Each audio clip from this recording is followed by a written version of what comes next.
los historiadores están equivocados. No todos, algunos dicen que el hombre, no, los primeros síntomas de civilización aparecen hace más de 500.000 años, ¿sí? La historia está mal contada porque la historia la escriben los vencedores, ellos se olvidan. Y entonces, como los primeros vencedores fueron algunas civilizaciones, ¿no? Pensemos los acadios, los asirios, los sumerios, los egipcios posteriormente, muy tardíamente, los de Oriente Medio, profesor, ayúdeme, la antigua Mesopotamia, los sumerios, los acadios, los asirios, ¿no? Y los persas, una civilización genial que hoy en día está satanizada y opacada por el Imperio Otomano es muy posterior, ¿sí? Romanos, es una civilización tardía que cayó muy rápido. Los imperios tienden a caer. Entonces, ¿por qué nombro esas civilizaciones? Porque cuando ellos retratan la ciencia, ocultaron cosas que habían antes, nos callaron cosas que habían antes, ¿sí? Y empieza la aventura de escribir un libro sobre la base de unas creencias que es una recopilación de esas antiguas civilizaciones. Nace el Antiguo Testamento, ¿no? Hoy lo consideramos libro sagrado, pero bueno, el tema no es religión. Entonces, lo que yo quiero decir es que el ser humano se empeña posteriormente en la ciencia, que viene y florece en esas civilizaciones. El Imperio Persa tenía desarrollada la geometría, la matemática, antes que Pitágoras. Y posteriormente vienen los griegos y se asumen reclaman como suyos, porque vencen a los persas y dicen, no, la geometría es nuestra. Ya mintieron ahí, ¿sí? Y luego viene, pues, posteriormente, los romanos se dedican más que todo a la ingeniería y a la política y a la conquista, ¿no? Hay un imperio actual que es el gringo que parece al imperio romano, que a propósito ya está en decadencia. Y entonces viene pues esa aventura de la ciencia, a pesar de que se trata de cegar lo que se descubre, y el ser humano continúa descubriendo y descubriendo hasta el siglo III después de Cristo, cuando queman la biblioteca de Alejandría, que era gobernada por los Ptolomeos, y desollan a Hipatia, la científica que era la custodia de la biblioteca de Alejandría. Quemaron más de 150.000 volúmenes de cosas extraordinarias que habían descubierto. Ya se conocía la máquina de vapor, la cual los ingleses se atribuyeron su descubrimiento en el año 1700 algo, ¿no? Pues ya existía la máquina de vapor, ya existían las bobinas de energía en el antiguo Egipto, pero pues hoy en día le achacamos eso aquí a este señor comerciante gringo llamado Tesla. No, Tesla es un genio. Alva Edison, que era un muchacho que patentaba lo que otros descubrían, pero y en eso no pueden caer los periodistas, en esa falla de que ahora promocionan únicamente a Tomás Alva Edison como el genio, ¿no? El genio era Tesla. Y entonces, en la aventura de la ciencia, llega Nicolás Tesla. La ciencia se ha opacado muchas veces, es lo que quiero decir. Se ha mentido, se ha ocultado. La ciencia es más antigua de lo que nos cuentan, ¿sí? Pero lo importante es que prevalece ese espíritu del ser humano por descubrir y por la curiosidad, lo que nos hace humanos también, la compasión, la civilidad, la curiosidad y el sentido de descubrir para mejorar la sociedad, para aportar. Pero hoy en día pues la ciencia le aporta más a la guerra que a la medicina. Ahí estamos perdiendo la agencia humana. Entonces, en ese recorrido así tan rápido y digámoslo así tan insípido que hago, porque es muy rápido y muy insípido, lo que yo quiero decir es que el ser humano por naturaleza es descubridor, ¿sí? Y también el ser humano tiene tres facetas, ¿no? La faceta de descubrir, la faceta de humanidad y la faceta de aplastar al otro que piensa diferente. Sí, el poder porque el poder genera obviamente bienestar pues, para unos y malestar para muchos. Entonces, cuando el hombre se embarca en la aventura de la ciencia, los átomos de Demócrito están escritos en los libros persas. Demócrito, entre comillas, descubre que hay átomos, partículas, ¿sí? Pero los persas ya lo habían dicho.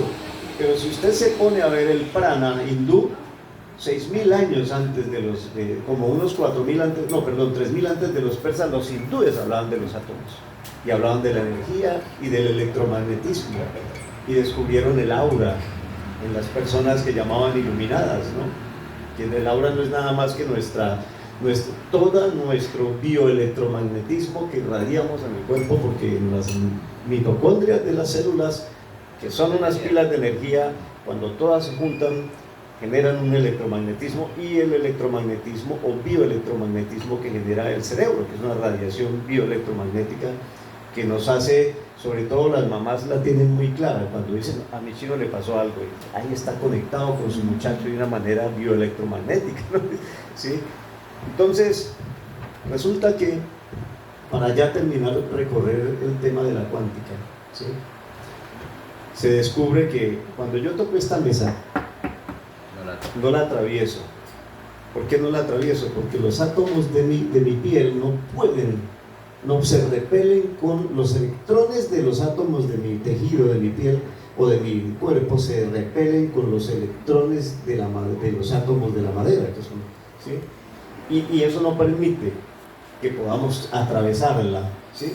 Pero nosotros pensamos que la estamos atravesando, y la onda de sonido que se genera no es otra cosa que un choque electromagnético que genera pues un latigazo de sonido, ¿sí? Y decía el doctor Jaime Arce, o su merced decía, cabemos todos en un terrón de azúcar, ¿cierto? Sí, claro, nosotros somos espacio vacío. En este momento los neutrinos de la radiación cósmica, y no más los neutrinos del Sol, nos atraviesan sin tocar un átomo. Somos vacío. Y la física cuántica nos enseñó que en ese vacío multidimensional muchos átomos se agrupan para formar un compuesto. El compuesto se agrupa para formar moléculas, y las moléculas se agrupan para formar compuestos, y los compuestos, nosotros somos parte de esa materia orgánica, de esos compuestos que se formaron después del Big Bang hace más de 13.800 o 15.600 millones de años. Somos polvo de estrellas, decía Carl Sagan, ¿no? Somos cada átomo que hay en nuestro cuerpo, cada partícula fue formada en la explosión de una estrella hace cientos de miles de millones de años, ¿cierto? Y entonces, en esa aventura, y la cuántica nos manda al mundo inferior, ¿no? Al mundo pequeño, ¿no? Entonces nos dice que ya no solamente en nuestro cuerpo hay 3 trillones de átomos en el de cada uno, sino que esos átomos están formados de quarks, y el quark que forma el protón y el neutrón, cada quark tiene un nombre según el giro, el spin que tiene, ¿no? El giro, ¿no?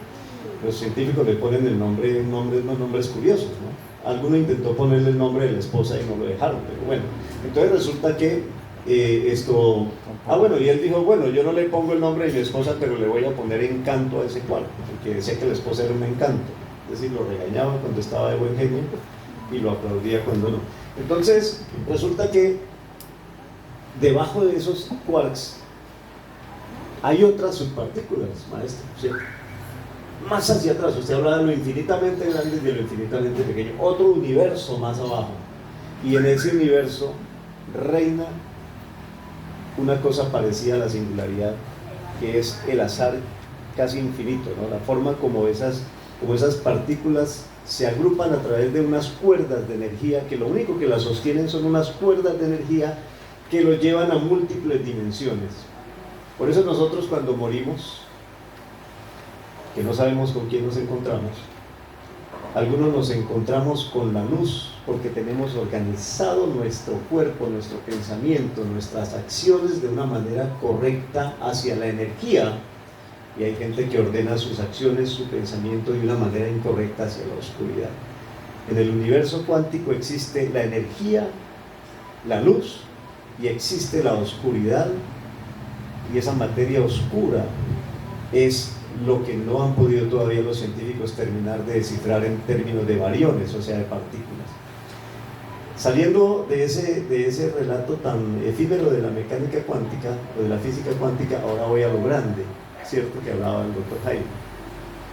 Su merced hablaba de que había una red neuronal parecida, el universo era como una red neuronal. Nosotros formamos parte del cúmulo de Virgo, que es el cúmulo de galaxias cercanas, y esas galaxias forman unos hilos como unos entretejidos parecidos a la forma como las neuronas están entretejidas en el cerebro, en la materia gris, y esos hilos forman unos cúmulos increíblemente extensos, que ese tejido es el tejido del universo, ¿no? Cientos de miles de millones de estrellas, de galaxias, más de 200.000 millones de galaxias formando un solo tejido. Entonces cabe la pregunta, doctor Vaquero, ¿el universo tiene también conciencia? ¿Será el universo un gran cerebro? Nosotros somos egoístas, voy a terminar ya, porque a pesar de que la ciencia nos ha dado la oportunidad de tener una mejor calidad de vida, nos empeñamos en que el poder prevalezca sobre el conocimiento, ¿sí? Y entonces, cuando el poder prevalece sobre el conocimiento, el ser humano pierde la agencia humana, ¿sí? Y pierde toda la calidad que tiene y desconoce toda la trayectoria que ha tenido la humanidad a través de 500.000 años, para no ir tan atrás de hace más de 4 millones de años, cuando el hombre se separó de sus ancestros no, mucho más atrás, cuando el hombre se separa de sus ancestros primates, ¿no? Que ya se pone erguido, se vuelve, digámoslo así, el primate ya empieza a caminar en 2 pies, y bueno, ustedes ya conocen el resto de la historia, que fueron 4 millones de años de evolución hasta llegar al Homo sapiens, y el Homo sapiens hasta ahora tiene solamente 200.000 años, y medio millón de años tenemos de ser más o menos lo que llamamos hombres. Pero, ¿qué quiero llamar la atención, maestro? En ese universo infinitamente pequeño, ¿sí?, donde cabe la espiritualidad, donde cabe lo que no sabemos que hay más allá, en el más allá, ¿sí? Independientemente de que seamos religiosos o no, sí existe un más allá, porque la energía prevalece y el orden prevalece. Sí existe en la cuántica el más allá, sí lo existe, la ciencia lo demuestra, ¿sí? Sí existe Dios, claro que sí, pero no como nos lo han contado, ¿no? ¿Sí? Ni tampoco Dios escogió un solo pueblo caprichosamente para que fuera su representación en la tierra, ¿no? Eso es lo que reclaman los judíos hoy en día, los judíos sionistas. Sí, somos del pueblo elegido. ¿De dónde? Es que el Antiguo Testamento lo dice. ¿Y quién lo escribió? Nosotros mismos lo escribimos. Bueno, pues sí, pues sí. Yo escribo un libro y tapo toda la historia y a la fuerza digo, es que somos el pueblo elegido. Pues si ese relato sigue persistiendo, pues terminamos siéndolo ante los ojos de todo el mundo, ¿no? Pero ¿quién escribió el libro? Ellos mismos, ¿sí? Bueno, por eso yo soy muy tendiente a creer más en el mensaje de Jesús que en cualquier otro mensaje, ¿sí? Entonces, ya pasando finalmente a rematar el tema de la astronomía, cada vez que ustedes salgan aquí afuera, en una noche, pues sí, ojalá sin luna y despejada, podemos ver, según la época del año, varios planetas, ¿no? Aquí en este momento debe estar por aquí Marte en Leo, la constelación de Leo. Hacia allá se debe estar ocultando Júpiter, más o menos entre Géminis y Cáncer. Y si uno es afortunado y tiene un telescopio y sabe ubicar en el plano celeste, puede observar hasta 4 planetas en una temporada, ¿cierto? Normalmente Venus está saliendo ahorita, se está mirando desde las 3:30, 4 de la mañana, se mira más o menos hasta las 6 de la mañana, hermoso aquí, que lo llaman, ¿cómo es que llaman, doctor Vaquero? Los llaneros, el lucero, ¿qué? De la mañana, ¿cómo es que lo llaman? Lucero de la mañana. El nombre de una mujer, la aurora, el llanero le dice la aurora, al lucero de la mañana, ¿no? Y es un lucero, bueno, ¿sí? Pero todo eso lo podemos ver y lo podemos detectar como seres humanos. Pero yo vuelvo y pregunto, yo soy un amante de las ciencias, del arte, de la cultura, pero es bueno que también en otra ocasión debatamos dónde ha quedado la agencia humana. A la humanidad le han mentido mucho y todavía le mienten. Hay unos hilos de poder extraordinarios que manejan el mundo y nosotros ni lo creemos, ni jamás podremos siquiera imaginarnos, ¿sí? Y la historia tienden a contarla mal. Napoleón había mandado a escribir un libro donde decía que él era el descubridor de Egipto, ¿sí? Y que él era, se alcanzó a proclamar el emperador de Egipto, ¿no? Y entonces Napoleón decía, sus soldados en una de esas, un soldado rebelde por allá, un capitán rebelde, le metió un bombazo, un cañonazo a la esfinge de Egipto, bravo porque decía que de donde Napoleón iba a declararse emperador de Egipto, ¿sí? Egipto ya estaba prácticamente en ruinas, ¿cierto? Pero donde no exista un intelectual que escriba bien la historia, nosotros estuviéramos contando en las escuelas que Napoleón fue emperador de Egipto, ¿sí? Entonces, la humanidad, la cultura y todo ser que lea libros tiene dos misiones. Primero, que prevalezca la agencia humana. ¿Para qué estamos acá? ¿Para qué el universo nos parió? Para acabar con el planeta, para acabar con el universo, para acabarnos entre nosotros mismos, para seguir el linaje, ¿o para qué estamos acá? En medio de este cosmos infinito en el que no somos absolutamente nada, ¿sí? Tú te levantas el 6 de cada mes pensando, ¿y cómo carajo voy a pagar este recibo de la luz tan caro? No se preocupe, hay mucha energía en el universo. Y esas preocupaciones tan pequeñas son los que nos agotan, ¿cierto? Y nos agotan, pero hay cosas más grandes que ocurren en todo el universo que ni siquiera usted lo dijo, la velocidad de la luz no es el estándar. La ciencia va cambiando y esas teorías de hoy en día pueden ser obsoletas dentro de 100 o 200 años, pero son el pilar, son el hombro en el que otros se suben para poder tener teorías más acertadas. Así somos nosotros. Somos el hombro en el que nuestra descendencia o la descendencia de otros se subirá para continuar con la agencia humana, para que la ciencia se ponga al servicio de la humanidad y no en contra de la humanidad.